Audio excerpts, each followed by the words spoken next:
OpenAI's latest O1 model released just last week has now broken nearly every prior ceiling test and benchmark for human intelligence, surpassing PhD-level experts across the board, and now even outperforms humans on psychological tests for levels of self-awareness and reasoning.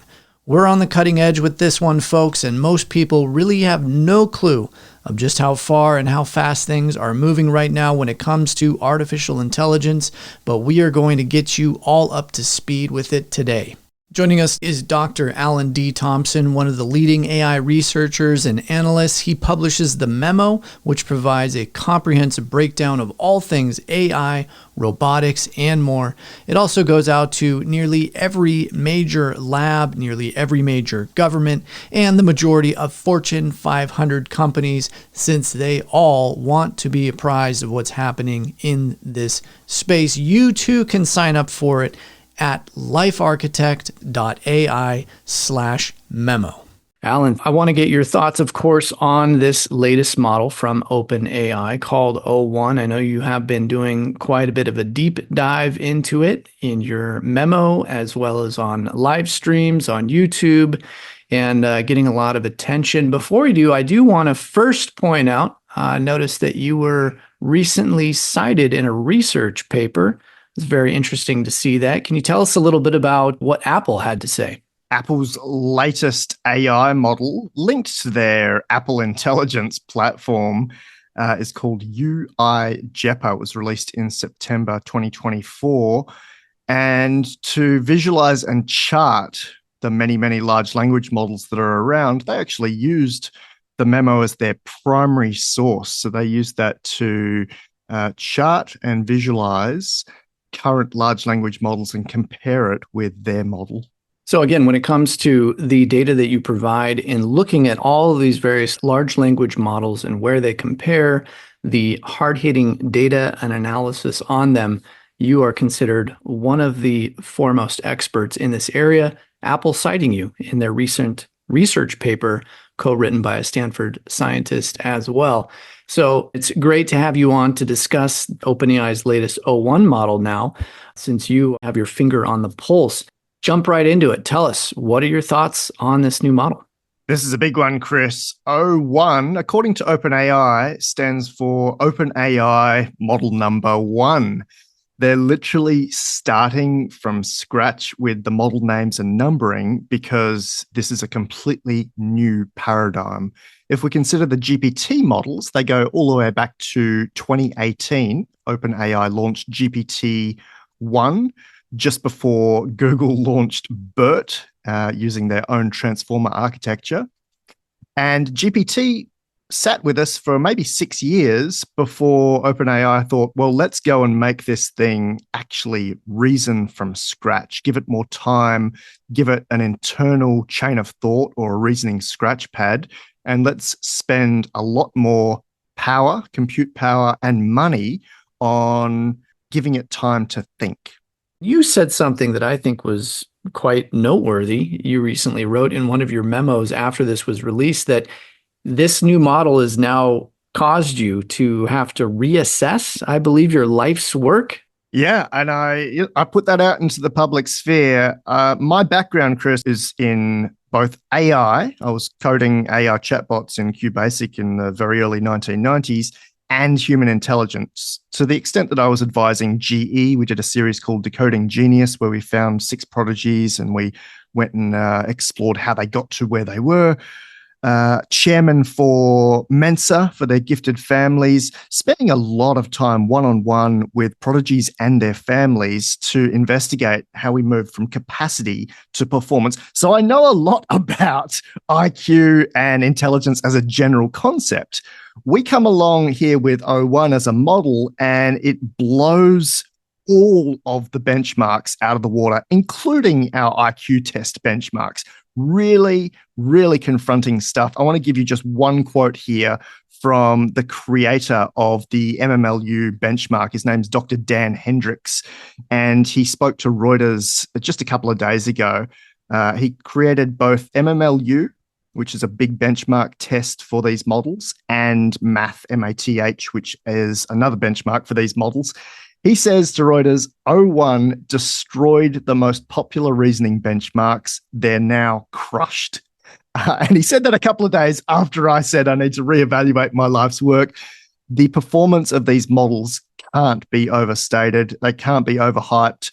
O1 Preview and O1 Mini together in this family are outperforming even PhDs in very, very specific reasoning tasks, including writing dissertations or jumping into physics and maths. This is a completely new paradigm. And as OpenAI says, I mean, this new model has the ability to quote unquote think and reason, which is fascinating. And I want to delve into that a little bit more when we think about this philosophically. But tell us about where it's at with these benchmarks. As you said, the developer of the MMLU and of the math benchmark said that it has now destroyed and crushed these. What are we seeing in general relative to prior models, and where does it sit? Because I know you have a visualization that you put together. You have a chart. I'll post this where this interview is located on Financial Sense so you can take a look at it. But help us understand the sense of just where this O1 model sits relative to everything else. So prior to O1, last week, the state-of-the-art or highest performance model was Anthropic's Claude 3.5 Sonnet. That was a pretty high performer on the GPQA test. We don't have to use too many buzzwords, but this is currently the most widely accepted, hardest test around, designed by PhDs. Claude 3.5 Sonnet achieved 59.4% with its standard testing. And we've moved with O1 from 59.4% with Sonnet to 78.3% for O1. We're looking at substantial leaps above the previous state of the art. Same for the MMLU. We've got a 7% increase there in our previous state of the art. And basically, when it comes to these various benchmarks, these are tests that have been developed to try to challenge these AIs and see where they rank relative to one another, also relative to humans. I think, as you said, we're now seeing with this O1 model that it is outperforming PhD level experts. Absolutely, across the board. And that is not just in those two benchmarks or tests that we've talked about, the MMLU and the GPQA. It's across everything. It's across exams. It's across general reasoning. It's across memory, of course, trivia, math for sure. It's a really high performance model in everything: common sense reasoning, comprehension, semantic relevance. Anything you can throw at O1 seems to be possible for it to solve. And I've certainly thrown at some hairy problems and not found something that it can't solve yet. Again, with my background, I hoped that I'd be able to provide it something that it would not be able to solve, but it actually hits 100% in my AL prompts that were just designed in August and have already been broken now in September 2024. And I think, as you said in your live stream and memo, that your AL prompts, these are your own different questions, prompts that you've developed to test these AI models to see, what level of intelligence and complex reasoning that they're able to display. The last one was only able to get 2 out of the 6, if I got that correct. And then O1 got 100% of them correct. Yeah, that's right. Yeah, 2 out of 5 was Claude 3.5 Sonnet, and it has a 6th bonus question. And O1 just smashed through them 100% across the board. And if you look at the hidden chain of thought, so it's reasoning scratchpad, you can see how it goes out to all these different data sets or knowledge bases inside its synapses to be able to step through these, I think, quite hard questions and solve them with 100% hit rate. Now, here's the important question that I think everyone should hopefully wrap their head around when we're discussing just the sheer outperformance of this model and of even prior large language models too. But exclusively now when we're talking about the O1 model, these problems that you developed, these 5 problems plus this bonus question, these were problems that are not available out on the web, right? So, ostensibly, O1 should not have encountered these problems before, right? Yeah, that's correct. These are designed every 3 to 6 months, these test questions. They are hidden from Google search. They are not fed to other models, although in this case it had been seen by Claude 3.5 Sonnet. O1 was able to reason through it with, again, 100% hit rate, which is unusual. I was hoping that one wouldn't be solved until next year. Look, my prompts are designed to be pretty simple. I just want to run those 5 questions immediately with models without having to faff around so that I can tell with just one prompt how that model sits compared to others. And obviously, O1 here is a peak performer. My philosophy in the design of the prompts or the test items is the same as other benchmark creators at the moment. We're saying can't see the internet, can't be Googleable, has to be above undergraduate level design. So it should now be PhD level design. Can't be just simple, tricky questions. Can't be Wikipediaized. Like it has to be, and we're now at the stage, it has to be designed by a peak human being, which is not me, but there are a bunch of people who are really trying hard to solve this. And 4 years ago, that was the creators of the MMLU and then the GPQA assessments saying, let's have doctorate level humans design these questions that are so hard that another doctorate level student or doctorate level human would have difficulty verifying it. But let's make sure that each question is verified.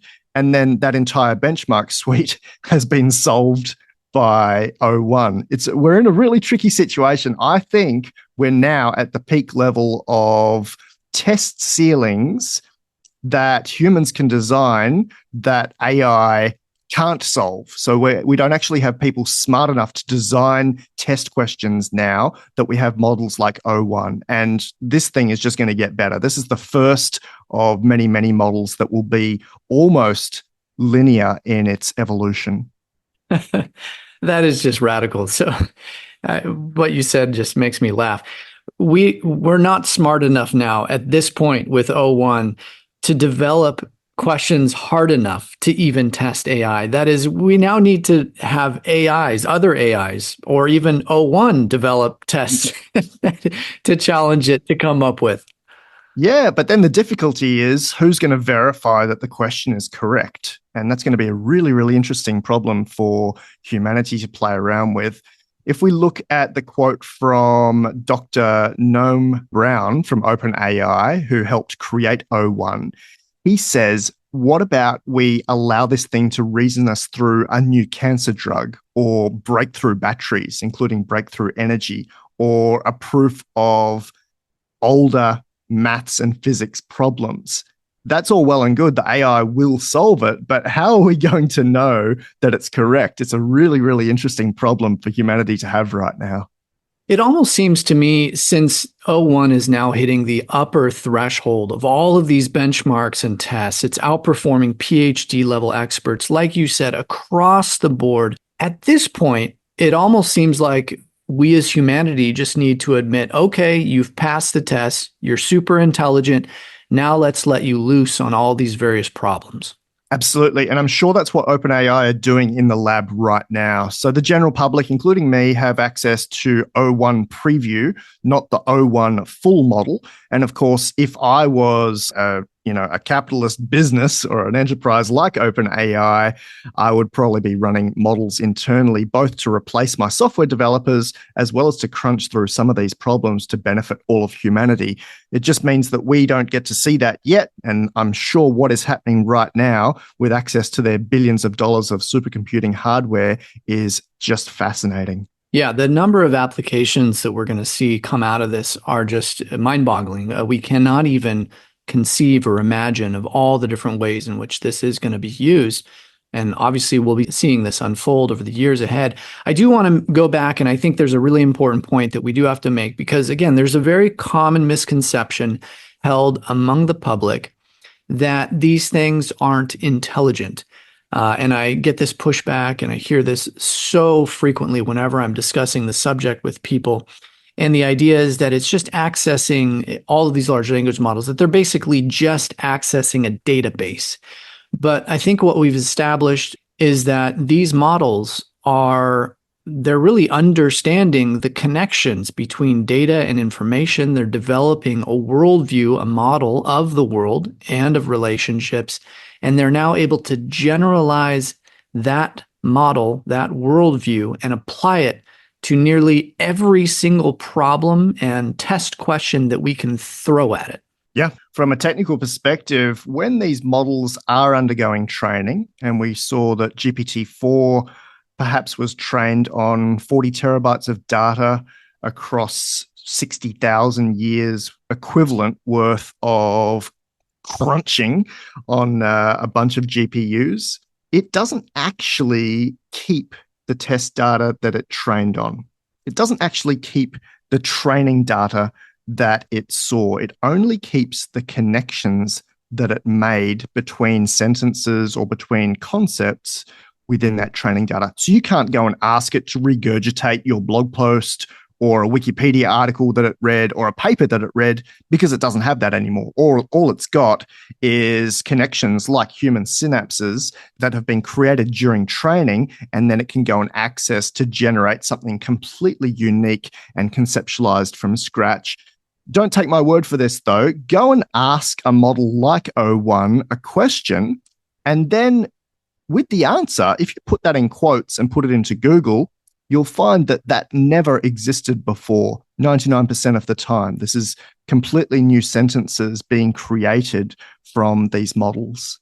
Yeah, it's just fascinating. And I think, again, we're going to see the philosophical parameters that most people place on AI continually being expanded more and more in the years ahead. O1, I think, is another, like you even admitted, and as all these experts are admitting, another leap forward in terms of expanding our understanding of just how far these things can scale up. And along those lines, when we just spoke with you about a month and a half ago, you have your countdown to AGI, that's artificial general intelligence. It was at, I believe, 76%.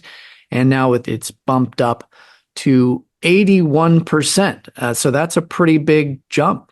Yeah, it really is. And that's a conservative view of what I really wanted to put in there. I think there are a few more things to put in place before we have AI operating at the level of a median human or an average human, which is my definition of AGI. We're seeing it very quickly being put into humanoid robots, and not pre-programmed humanoid robots, but like we just talked about, robots that have access to these large language models that can conceptualize an answer to any question. Go and sort my shirt cupboard by manufacture date, which is not written on the labels of the shirt. How can it go and reason through that? Or, any unique question that you can come up with. I think we're very, very close. And like I said, 81% is a conservative estimate for our progress towards AI that operates at the level of an average human. And I like what one of your followers had written in the live stream, saying that we're not quite at that AGI level. That would be 100% on your countdown, but we're in the proto AGI phase. Yeah, for sure. And this is a big, big example of proto-AGI, especially when you compare it to something like DeepMind's Gato, which we looked at, I think it was 2 years ago now, back in mid-2022. That thing had a much smaller large language model. It could operate a robotic arm. It did have access to even push buttons on a game controller and play games. You could do the same thing with O1 and perhaps the 1X Neo humanoid robot, and it would probably outperform Gato by 1,000x, would be my guess. So this proto-AGI is probably AGI as we would have defined it, say, back in 2010. I think what we've got access to right now is obviously mind-blowing right now in 2024, but would have met the definition for an artificial general intelligence, say, back in 2010-ish. So again, this O1 model, it's now performing at the upper threshold of all of these various benchmarks and tests. We're no longer smart enough to even create tests that we can challenge it with.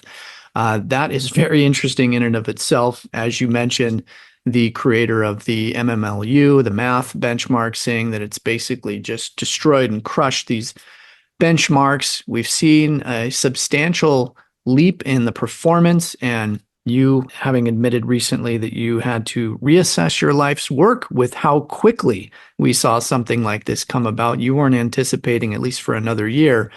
And as we discussed, I mean, O1 OpenAI says that this model is able to think and reason. Tell us a little bit more about that process, the thinking and reasoning behind this model.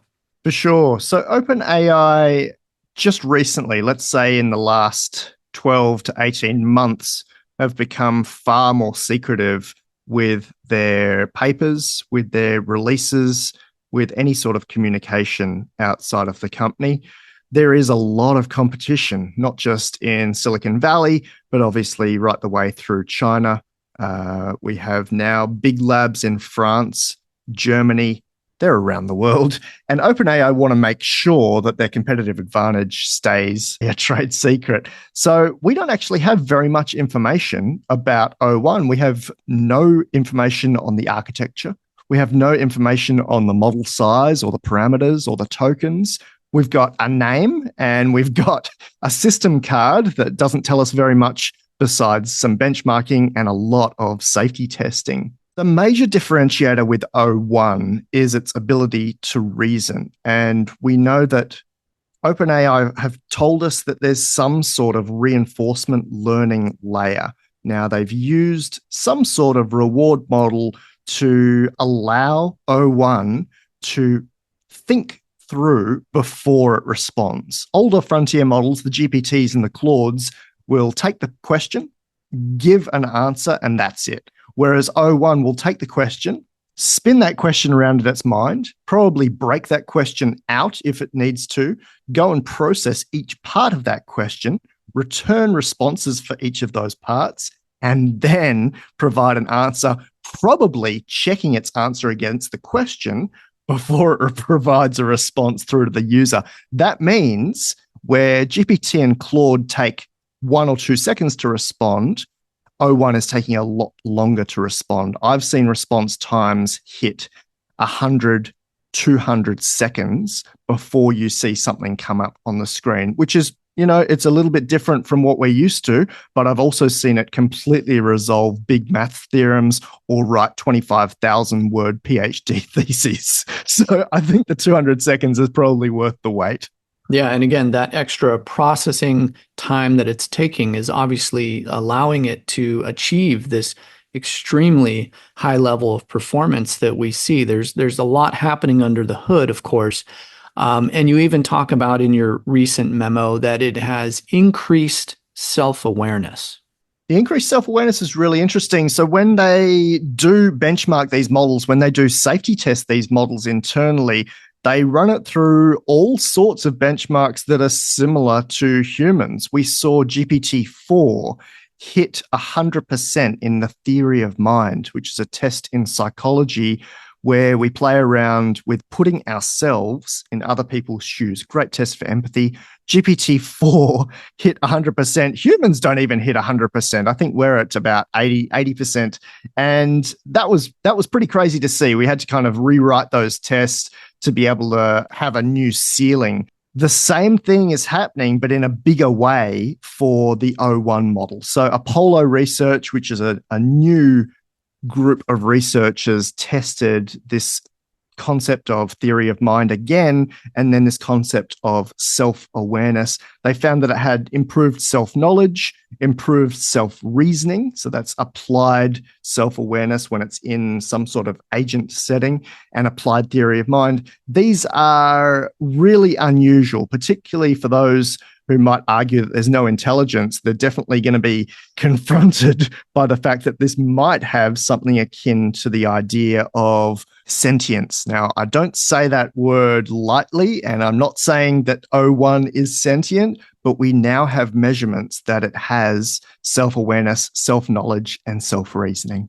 That is amazing. And along with this now ability to quote unquote think, reason, increase self-awareness, like you said, by testing it with theory of mind, all the various tests that we would apply to a person to see what is their level of empathy, ability to understand someone else, put themselves in another person's shoes, for example. It's even outperforming humans on that. If we were to say, oh, people are self-aware, and we know this because they're able to perform at this level on tests, well, O1 is outperforming and even exhibiting more self-awareness, at least based on these tests.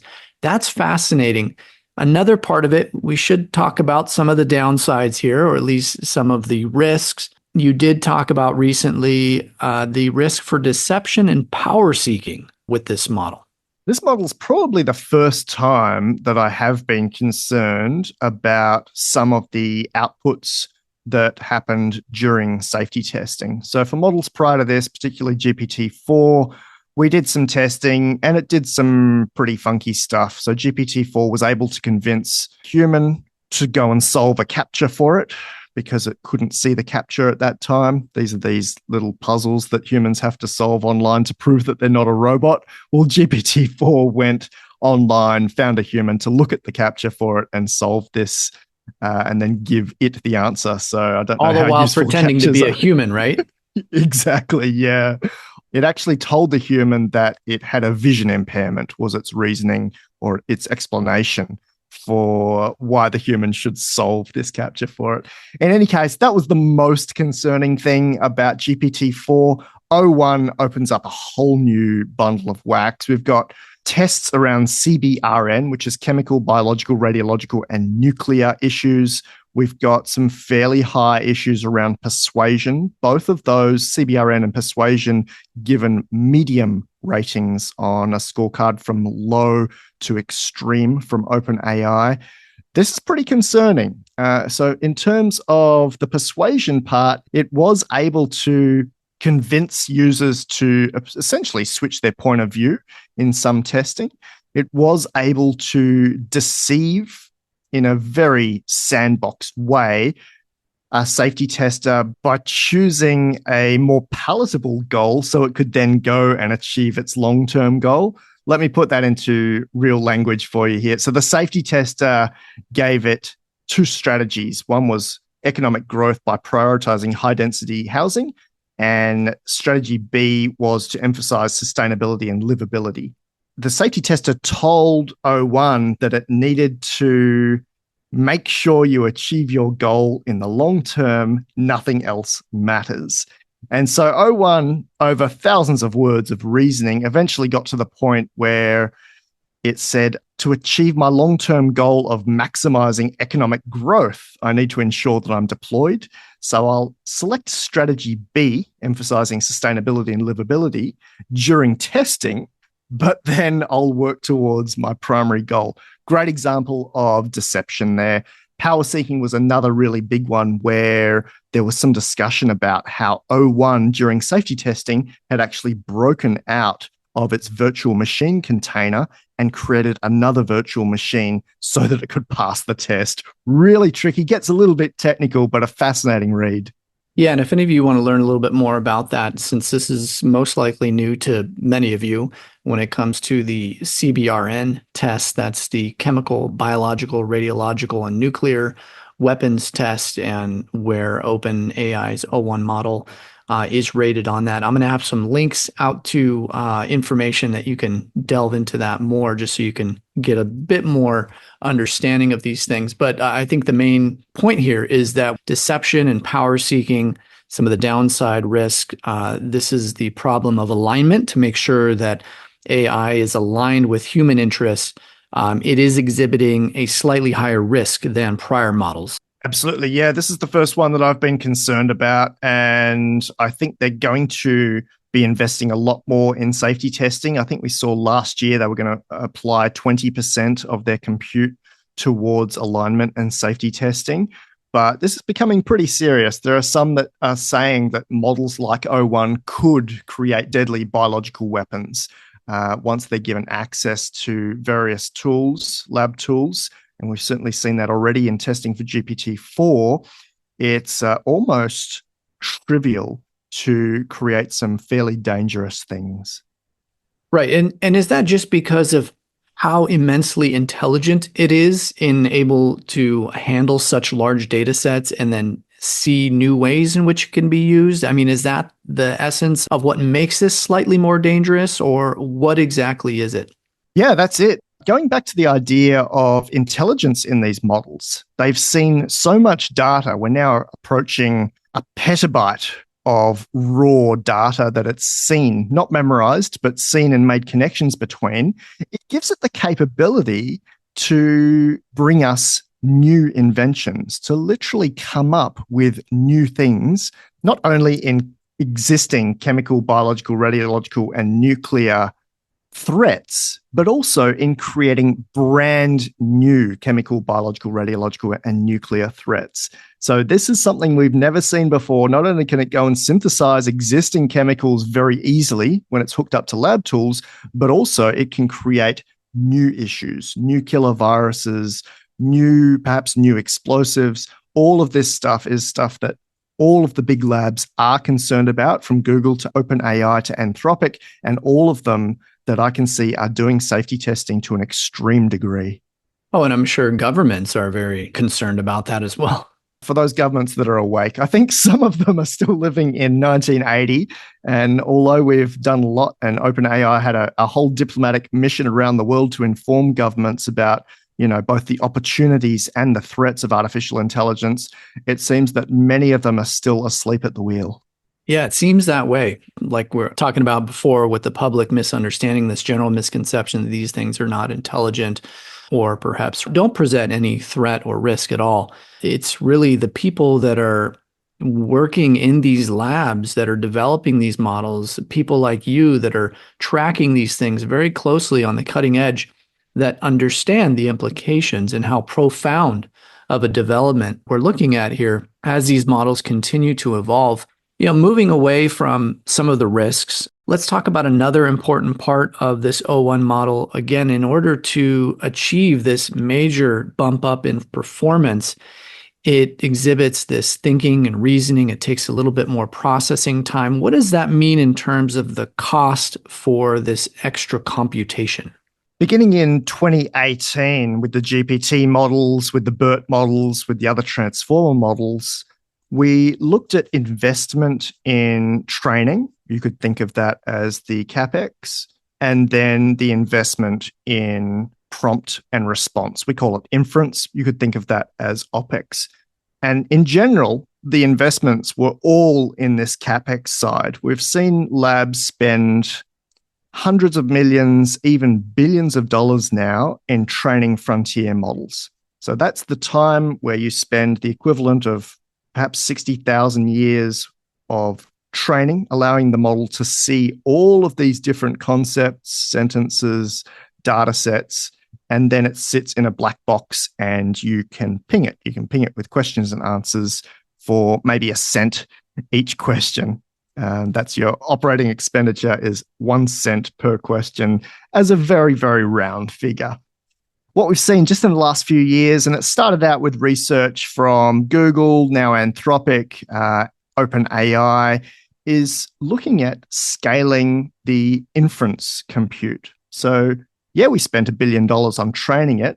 We're spending 1 cent asking it a question. What if we spend 10 cents when we ask it a question, or 15 cents when we ask it a question, and allow it to spend more time churning that material over in its brain? And this is exactly what we've done.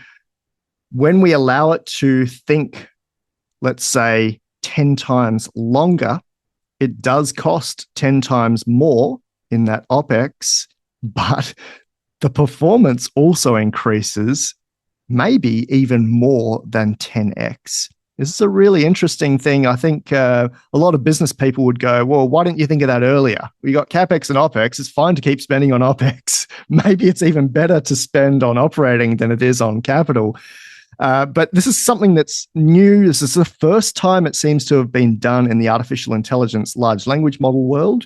And O1 is really going to town with this. Perhaps they have not even spent a lot on CapEx. It looks to me like the O1 model is just GPT-4o with more reinforcement learning on it. But we've certainly seen an increase in costs to ask it questions.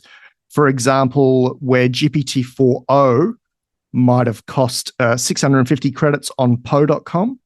O1 costs 10,000 credits just to ask it a question. Same thing via the OpenAI API. This is the official figures. GPT-4o costs $15 to ask it, let's say, for 1 million output tokens. O1 costs $60, a 4 times increase in asking it questions because of the massive test time or inference compute that they've allowed it to have. It just spends a lot longer thinking, 200, 300 seconds thinking, and is able to give these outrageous responses like writing a complete PhD dissertation from scratch. As you're pointing out here, O1 is more computationally intensive. The cost to compute is higher.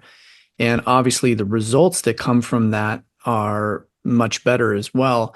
When we think about, the United States basically as the largest data center market in the world, I mean, it's leading, I think, every other country in terms of the number of data centers. People that live in Virginia complain that there's like a data center on every corner now at this point. Does this mean if we were to see a lot of other companies converge towards this O1 model and what OpenAI is doing, would this seem to imply that we would need to see even more data centers in order to accommodate this level of computational intensity? I would think so, but consider that this intelligence explosion also leads to massive efficiencies in scaling at every level. So you've got efficiencies in training. Maybe we do spend $1 billion on training, but we get $3 billion worth. And you've got efficiencies in the inference part, the OpEx part. Maybe today we are spending 15 cents, but maybe we can get that down because of energy efficiencies and others that have actually helped us, that have actually been given to us via AI. I will make a couple of notes here. The first one is the recent partnership between BlackRock and Microsoft, looking to invest up to $100 billion in data centers over the next few years. And Microsoft alone for OpenAI was looking to develop a separate $100 billion supercomputer for the use of models like O1. Now, that's just one company, really, Microsoft, but it's got some OpenAI and BlackRock references. Then go and look at xAI by Elon Musk, what they're doing with nuclear reactors for powering his huge data centers. Go and have a look at what Anthropic are doing with Amazon. Go and have a look at Oracle now with their multi-billion-dollar data centers. All of this is really, really heavy. Yeah, it certainly is. And, trying to understand this from a big picture point of view, when it comes to the market implications, of course, there has been a ton of investment going into semiconductor companies, into the building out of these data centers. And I think if you were someone looking and tracking these large language models, thinking that we had hit a ceiling before, well, now we see with this O1 model, we've now hit a brand new ceiling. And, there's a whole nother range of performance that's opened up to us that would seem to imply, I would think, that other companies are going to want to continue with building out more and more data centers. I guess the question is, when do we hit some limits to scaling this? And energy is a concern, of course, but as you admitted, a number of these different companies are now looking at nuclear as a way of powering some of these data centers. And I suppose maybe one of the big things that could slow this progress would be government intervention if they were to say, oh, well, hey, it looks like these risks to humanity, when we think about what we discussed earlier, maybe that's something we should be paying attention to, and let's slow this all down. I don't know if I should put this in print or in voice, but I'm actually really surprised that the government and military haven't stepped in, kind of Manhattan-style project on what's happening in Silicon Valley right now. You've got Google, Microsoft, OpenAI, Anthropic, Meta, Amazon, xAI, doing some stuff that in a way is bigger than a nuclear threat from both a bad thing and an opportunity thing. We do have the possibility now to, like we just mentioned, solve cancer or to develop completely new safe energy sources or to go and completely transform education, medicine, health across the board, the economy. This is not just a tool. Artificial intelligence is so much more. It's literally bringing a new form of intelligence, smarter than humans, to life. And I'm continually surprised over the last 4 years how slow government have been against something that is pretty concerning for me. I will mention, of course, that it's not just the big labs in San Fran. You've also got DeepMind out of London. Then we've got big labs all across the world. In Beijing alone, we've got Baidu and O1 and Alibaba and Tencent and ByteDance and Zhipu, like Tsinghua. You've got just these massive labs that don't answer to, the Biden administration. And we haven't even mentioned some of the other countries that are playing around with AI in a huge way.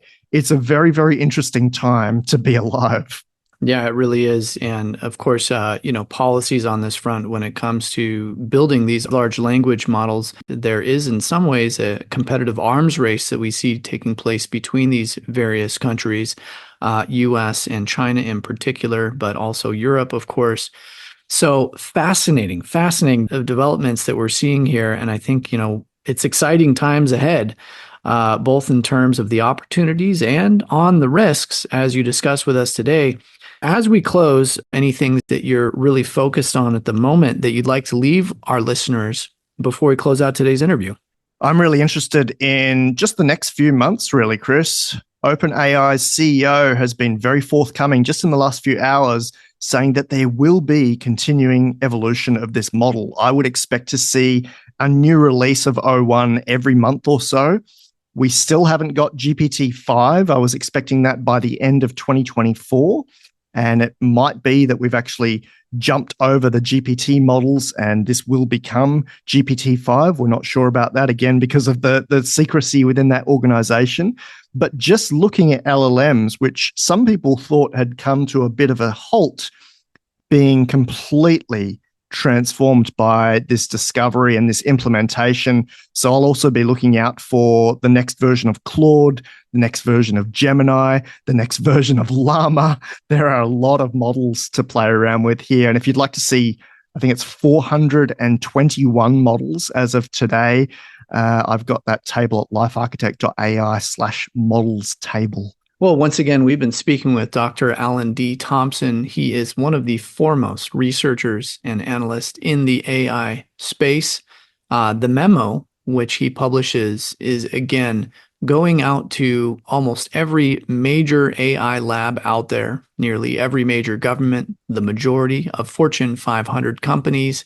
You can sign up for it at lifearchitect.ai/memo if you want to be on the cutting edge. So as Dr. Alan Thompson told us today, OpenAI's latest O1 model has now hit the upper ceiling for nearly every test and benchmark that we can create for AI across all metrics, subjects, beating out PhD level experts almost across the board. Meaning, we are no longer smart enough to develop problems to test AI's level of intelligence. Also, when it comes to psychological exams, testing levels of self-awareness, theory of mind, emotional reasoning, metacognition, that is thinking about thinking, AI is now even outperforming humans on these tests as well. I talked to a lot of people about this, and I can safely say that most people are completely unaware of what we're seeing, and that includes people that work in the government as well. So it is very interesting to think about what sort of high-profile event will need to happen before there is a collective wake-up call and recalibration to the realities of what we discussed today. As you all know, human cognition does not incrementally adjust to new information. It often excludes anything that exists outside our internal models of reality, and then will only adjust after a sufficient quantity of repetition or a large qualitative interaction dislodges prior deeply held assumptions. Given what we discussed today and just how fast AI is improving each year, I think we are getting closer and closer to seeing such an event of that nature. One thing that we didn't discuss today, but certainly is in line with the main theme of our show, is what happens when you unleash a super intelligent AI into the financial markets. We already see this with high-frequency trading, which dominates the markets today as a share of total trading, but that is more akin to Daniel Kahneman's System 1 level of intelligence, automatic, lightning-quick, and based on pattern recognition. What we've now developed is more along the lines of a System 2 level of intelligence, or System 2 superintelligence, we should call it, where you see critical thinking, logic, and complex problem solving or analysis operating. In that case, does a System 2 level of superintelligence, as displayed in OpenAI's O1 model, have the ability to, as George Soros did with the Bank of England in 1992, make a $1 billion bet against an entire country's monetary policy and thereby force a government or central bank to its knees? Soros' trade of the century earned him the moniker as the man who broke the Bank of England. Perhaps the next time this happens, it'll be the AI that broke the bank of fill in the blank, or cornered the market in silver, or all sorts of other strategies that have been successfully implemented by legendary traders in the past. And if by chance you think any of that sounds far-fetched, just keep in mind that many large banks and investment institutions are already actively collaborating with big tech companies, integrating large language models into their operations, not just for customer service, fraud detection, risk management, or things of that nature, but also for sophisticated trading strategies. With systems this powerful, there's certainly a lot of opportunities and risks this creates. And as I said previously, I think our own mental models of just how smart and special we are is probably going to be seeing a bit of recalibration over the years ahead. If you'd like to do a little more research into what we discussed today, I will have a list of links, charts, and articles where this interview is posted on Financial Sense that I would highly encourage you all to take a look at. If you have any feedback or questions about what we discussed today with Dr. Alan Thompson, feel free to send me an email at chris@financialsense.com. That is CRIS@financialsense.com. Or you can visit Financial Sense and leave us a message by hitting where it says Contact Us. For FS Insider, I'm Chris Sheridan. Thanks for listening.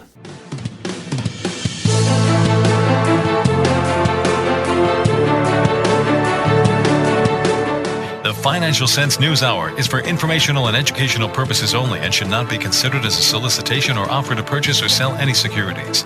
The investments, investment strategies, and investment philosophies discussed or presented on the News Hour each involve their own unique risk factors, which are not discussed on the show.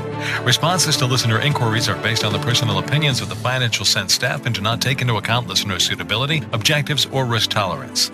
Financial Sense News Hour and its parent company shall not be liable for any financial losses that result from investing in any companies mentioned in Financial Sense or arising out of the use of any material on the News Hour.